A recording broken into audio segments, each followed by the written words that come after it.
सर्वप्रथम आप सभी को नवरात्रि की ढेरों शुभकामनाएं। आज हम चल पड़े थे माता रानी का दर्शन करने माँ बंजारी मंदिर। तभी मैंने ये सोचा कि क्यों ना आपको भी माता रानी का दर्शन कराया जाए। फिर क्या था, तो हमने उठा लिया अपना यंत्र मतलब कि फ़ोन, और फिर हम वीडियो बनाने में लग गए। और इधर हमारी माता रानी प्रसाद पुष्प सभी चीज़ खरीद रही हैं ताकि वो माता रानी को समर्पित कर सके।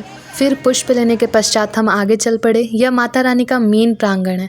यहाँ से माता रानी के दर्शन के लिए अंदर जाते हैं और देखते ही देखते हम माता रानी के समक्ष पहुँच चुके थे। अब मैंने अपने प्रसाद को माता रानी के चरणों में समर्पित किया।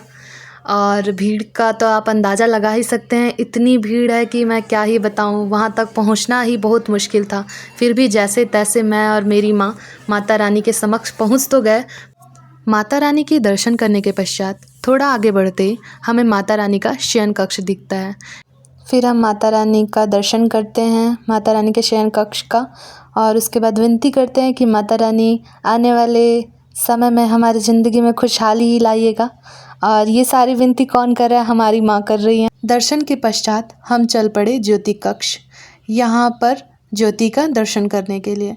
यहाँ पे हज़ारों की संख्या में ज्योति प्रज्वलित की गई है।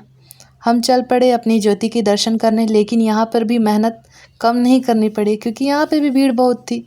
फिर जैसे तैसे हम यहाँ भी पहुँच ही गए ज्योति कक्ष में, पर गर्मी तो इतनी थी कि अंदर जा पाना भी मुश्किल था। इसीलिए हम बाहर से ही ज्योति का दर्शन करके निकल पड़े।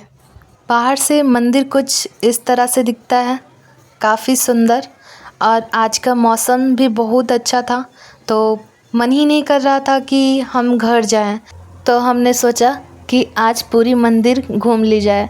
फिर हम चल पड़े आगे साईं बाबा की मंदिर में साईं बाबा का दर्शन करने।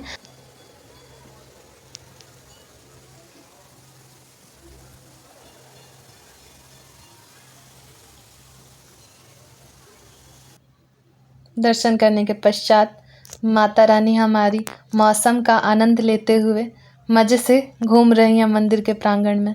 भीड़ तो आप देख ही सकते हैं, लेकिन मौसम इतना अच्छा था कि क्या ही बताऊं, आनंद ही आ गया मंदिर के प्रांगण में। फिर हम चल पड़े आगे की पड़ाव की ओर, और आगे के पड़ाव में सर्वप्रथम हमें मिलते हैं नंदी महाराज। फिर माँ हमारी नंदी महाराज के चरण को स्पर्श करते हुए, पुष्प को अर्पित करते हुए आगे चल पड़ती हैं शिव जी के पास। शिव जी के दर्शन के बाद हम चल पड़ते हैं माँ पार्वती और कार्तिक गणेश के दर्शन करने। उसके पश्चात माँ पुनः नंदी बैल के कानों में आकर अपनी सारी समस्याएं बताने लगती हैं, ताकि नंदी जी सीधा शंकर जी से कांटेक्ट कर उनकी समस्याओं का समाधान निकाल सकें। फिर हम चल पड़ते हैं राम जी की दर्शन करने के लिए। राम जी के दर्शन करने से पहले हमें गरुड़ देव का दर्शन करना होता है। फिर हम यहाँ पे गरुड़ देव का दर्शन करते हैं, उनसे आशीर्वाद माता श्री हमारी ले रही होती हैं। फिर हम आगे बढ़ते हैं राम जी के दर्शन करने के लिए, और हम पहुँच जाते हैं राम लक्ष्मण जानकी जय बोलो हनुमान जी के पास। और यहाँ भी हम पुष्प समर्पित करते हैं और भगवान से आशीर्वाद लेते हैं, उनके चरणों को स्पर्श करते हैं, और फिर आगे के पड़ाव पार करते हुए पहुंच जाते हैं हम महादेव के चरणों में। यहाँ पे हमें महादेव का दर्शन करने को मिलता है। फिर हम महादेव का दर्शन करते हैं और चल पड़ते हैं आगे की सफ़र में। और यहाँ पे मेला लगा हुआ था, काफ़ी खिलौने गुड्डे गुड़िया सभी यहाँ पे मिल रहे थे।